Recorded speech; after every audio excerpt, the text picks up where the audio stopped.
We got permission to walk up on top of the Temple Mount, so we're on our way up.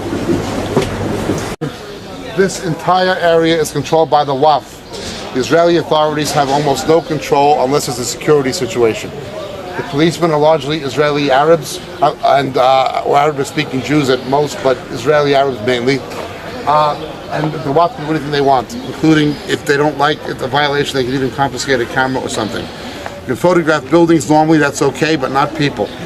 Please, no witnessing or giving out tracts. They'll throw you right off. They'll just throw you right off the mountain if you try anything like that. We just stick together. We have the teaching. We see the Temple Mount, and I'll explain the things together with Ronnie. Okay, let's go through history just for a moment. Can I borrow your book for a moment? Oh, thank you very much. Take a look. Okay, rectangular in shape. This is all Mount Moriah. It was shaved off by King Herod the Great. He builds a retaining wall going all the way around it, right? 488 yards by 288 yards. Okay, everybody can hear me? All right. The platform built by King Herod the Great.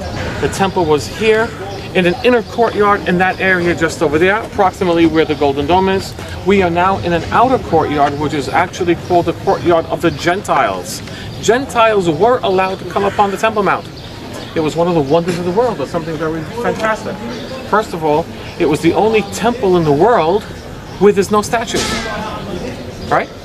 Now, there was also another inner courtyard just about over here, and then there was a sign in the international language at the time, which was Greek, which said in Greek very plainly that if you are not of the faith and you go beyond this wall, your life is in your own hands. It doesn't mean that someone like a guard is going to come out and kill you, but it means that God will strike you dead before your time. All right? Now, just on the southern wall, just about over here, would have been the portico. All right? Once again, we're going to see later on a presentation concerning the temple. And then you would be inside a number of courtyards, and of course the Holy of Holies was just about over there. All right? Now, let's go back in history. The temple is destroyed in August of the year 70. That is the end of Jewish rule.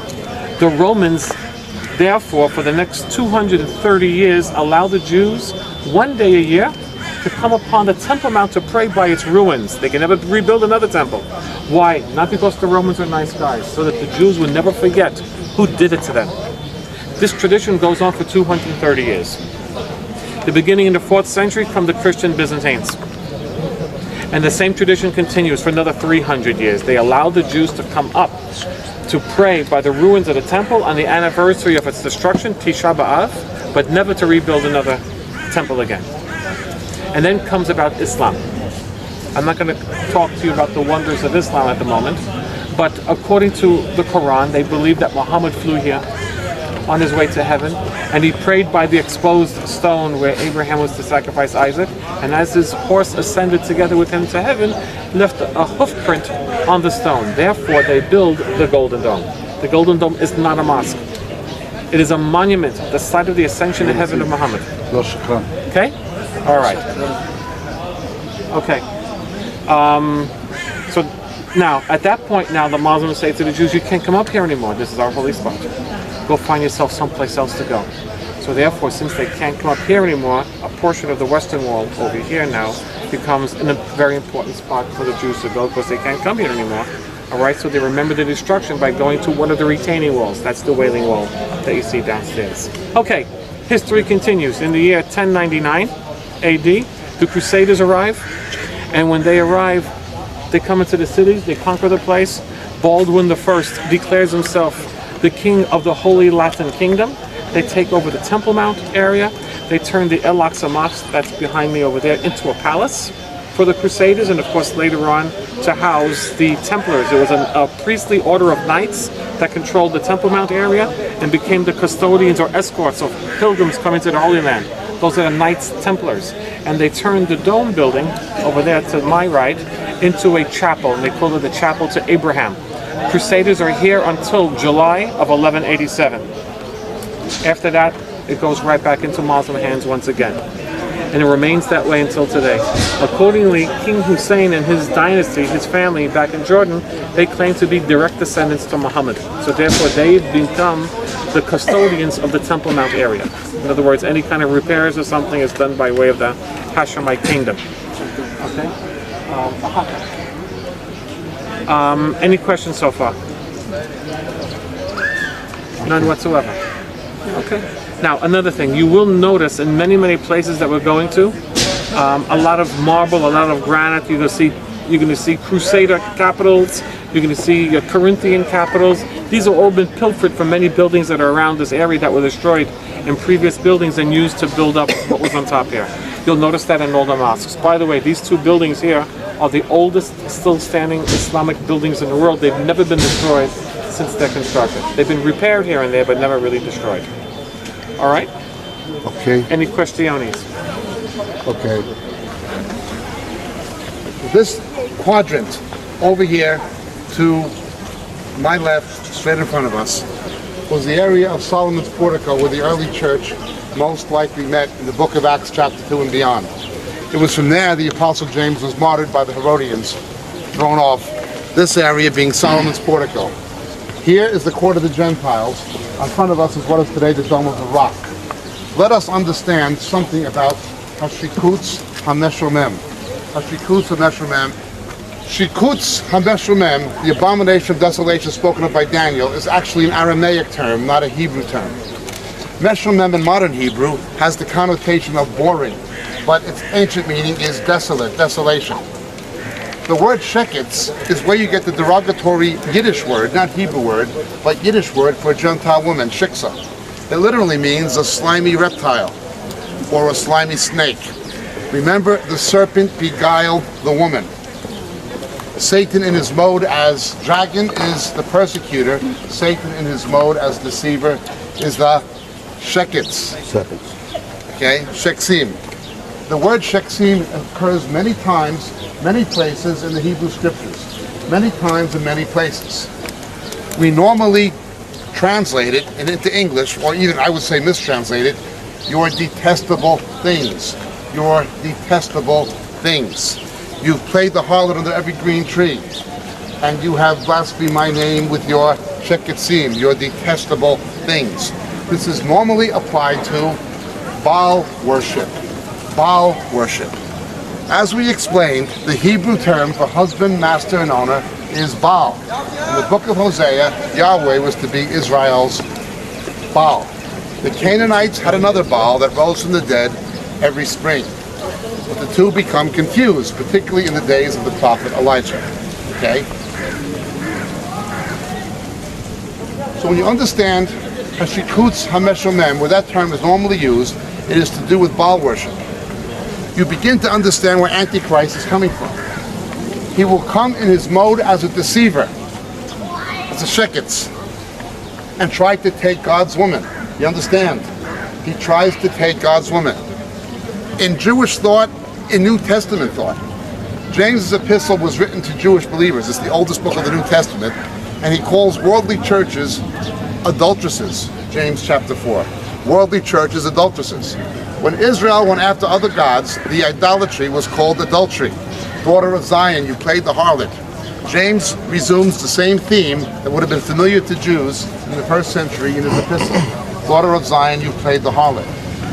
Antichrist will attempt to take God's woman,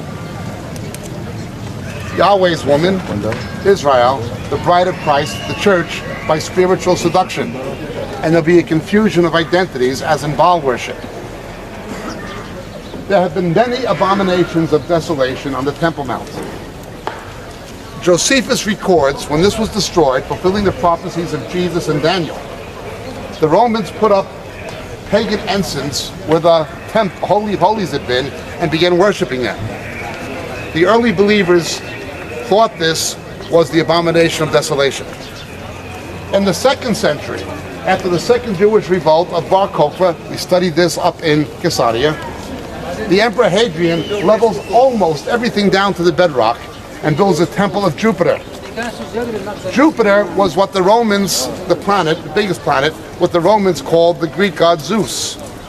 Zeus was again a corruption of Theos. Theos is the word for God. Zeus was simply a corruption of Theos.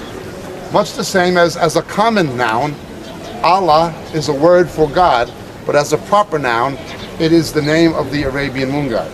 You understand? Confusion of identities because it's the same word. Allah, Allah, Theos, Zeus. So a temple of Jupiter is built. That is the second abomination of desolation. In the 4th century, Constantine's nephew, Julian the Apostate, attempts to repaganize the Roman Empire. And he wants to reverse the prophecy of Jesus, that not one stone will be thrown down upon another, so he actually tries to rebuild the temple. And all these mysterious fires happen, and calamities happen, recorded in Roman history. It doesn't happen. This is Julian the Apostate, the nephew of Constantine the Great, who tries to repaganize the Roman Empire. Time goes on now, and we come to the 7th century, where the Dome of the Rock is built. Sometimes identified as the Mosque of Omar. The original Mosque of Omar was west of here, in the old city, but not this. This is the Dome of the Rock. It is argued without support that it is the rock where Abraham sacrificed Isaac. Can't prove this. Nonetheless, you'll find oblation rituals and things mimicking or imitating the Jewish temple. What Islam does, and what is always done, it takes elements of Christianity, elements of Judaism, and elements of Zoroastrianism, the monotheistic religion of ancient Persia, and tries to use those things to monotheize the pagan religions of ancient Arabia. Muhammad was born in Mecca, grew up near Mecca, where the Hajj already existed. His father's name was Abdullah, the servant of Allah. The well of Zumzum, their holy water, was already there. All of these things already existed. He simply attempted to monotheize it. The Kaaba was already there. He went into the Kaaba, and there were 360 stones, one for every day of the year by the lunar calendar. He removed all but one and said there's one true God, which he attempted to identify with the God of Israel, but it was in fact the Nabatean moon god. Here to my left, to your right, is the Mosque of Aqsa. Again, the custodians have officially been the Hashemites, the royal family of Jordan. Jordan was created by the British. It is not a natural nation. Most of the nations of the Middle East, including Iraq, including Lebanon, Syria, they were all created by the British and the French, the League of Nations, by Europeans. Okay? Israel was the only exception. It was created by the United Nations, who now condemns it. The Hashemites are a Bedouin tribe of which Muhammad was a member. The Hashemites are the true descendants of Muhammad, the true ones. The Saudi Arabian Wahhab are not. They see themselves as the custodians of the shrines in Mecca and Medina, the two shrines. But in more recent times, Islam has begun to claim this as the third holy place of Islam. This was never believed popularly until relatively modern history. In here, the grandfather of King Hussein, King Abdullah I, not the second, this is his great-grandson now in Jordan, was assassinated by the Mufti's men. From an absentee family of landlords, the Husseini family, he was the Mufti, the chief clergyman of Jerusalem, the Grand Mufti of Jerusalem, because he tried to make peace with the Jews. The Jordanians tried to make peace with the Jews. In 1970, when Yasser Arafat tried on Jordan what he tried on Israel, the Jordanian, British trained and equipped Jordanian Legion massacred between 12 and 15,000 of Arafat's men in 12 days in Black September of 1970. Now, we come ahead now to the next abomination of desolation. Hadrian builds the temple of Jupiter. Okay, he builds the temple of Jupiter. Okay, then comes the Mosque of Omar. The Dome of the Rock was renamed the Mosque of Omar. We want to show you something on it. It is one of the possible locations of the original temple. Again, as we pointed out yesterday, there's a minority opinion the temple could have been over here. That's not popularly held. The next best guess is right where the Dome of the Rock is. Romy?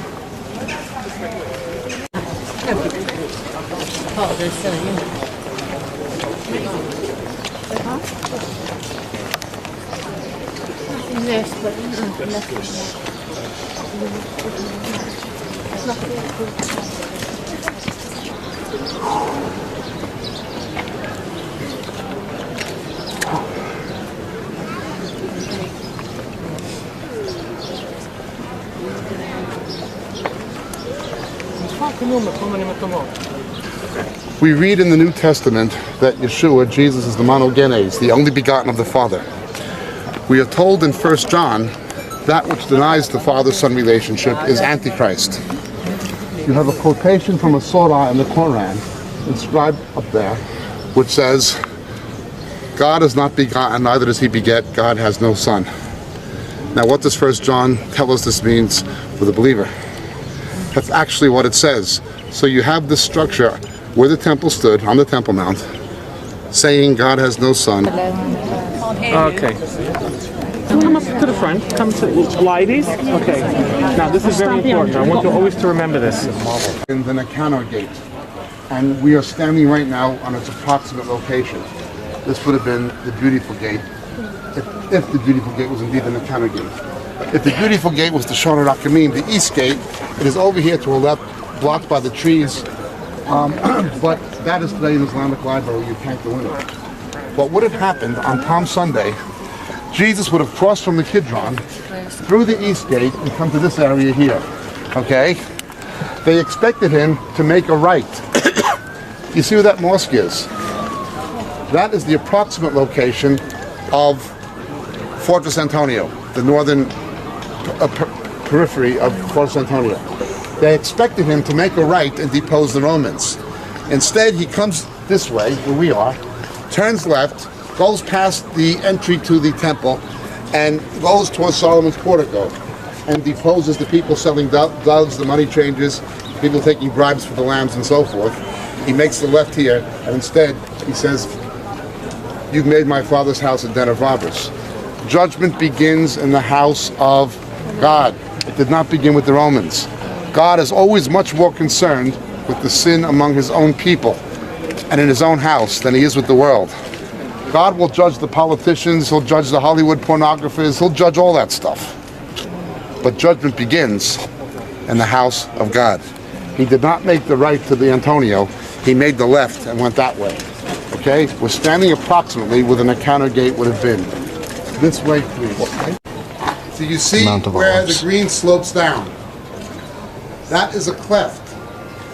There is, in fact, a seismic fault line that runs from under that cleft across the Kidron and under the Temple Mount. The last time there was an earthquake was again in 1927. That's the last time that it happened. It is not unthinkable that an earthquake could happen again with devastating consequence of a fairly significant magnitude on the Richter scale. At that cleft, the high priest had to look across through the Beautiful Gate when he sacrificed the red heifer. The question again was the Beautiful Gate, Nicanor Gate, or the East Gate, the Shara Rakamim, which is basically in front of us and back of those trees. Okay? Those stones are Herodian. The foundation stones are Herodian. They would have been the ones that were there in the time of Yeshua, of Jesus. So we come to the second opinion, not of Dan Bahat, but of Dr. Asher Kaufman. Asher Kaufman would have placed the Holy of Holies right where you're standing.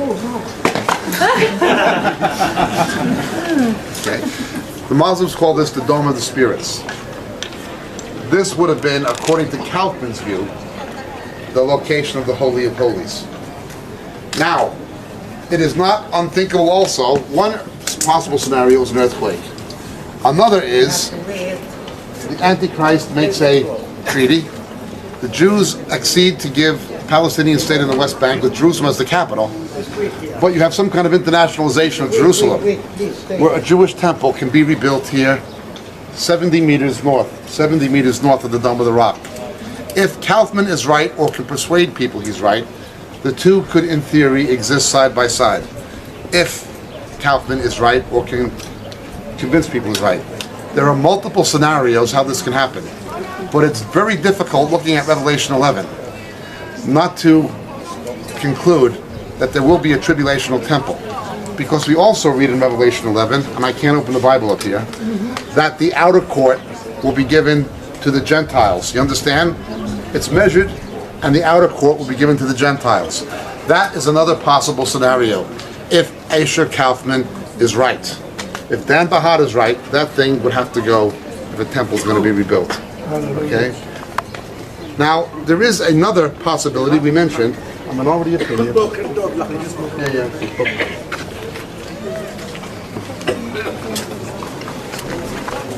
Hold that thought. Okay. A minority opinion that it was actually on the other side that has only come into vogue in the last 5 years, although there have been those who speculated about it. It's not a popular point of view. The only other scenario that I could conjecture as a possibility would be through the ecumenical interfaith movement, some kind of sharing of that premises. You already have buildings.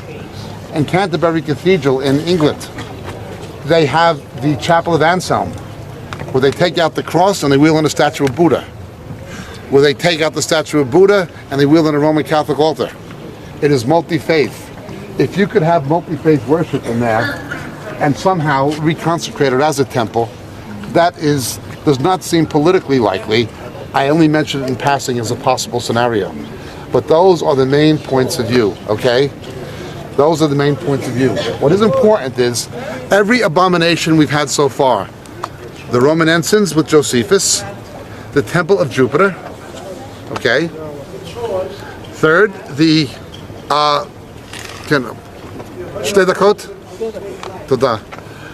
the Temple of Jupiter, the Dome of the Rock. Each one of these things is a type or shadow revealing something of what the abomination will be. The Roman ensigns, political dominion by imperial powers, pagan powers over the house of God, okay? Zeus, the Temple of Jupiter, the confusion of the true God with the false one. God has no son, the Dome of the Rock. Each of these things reveals some aspect of the ultimate abomination of desolations, the Shikutsa Meshul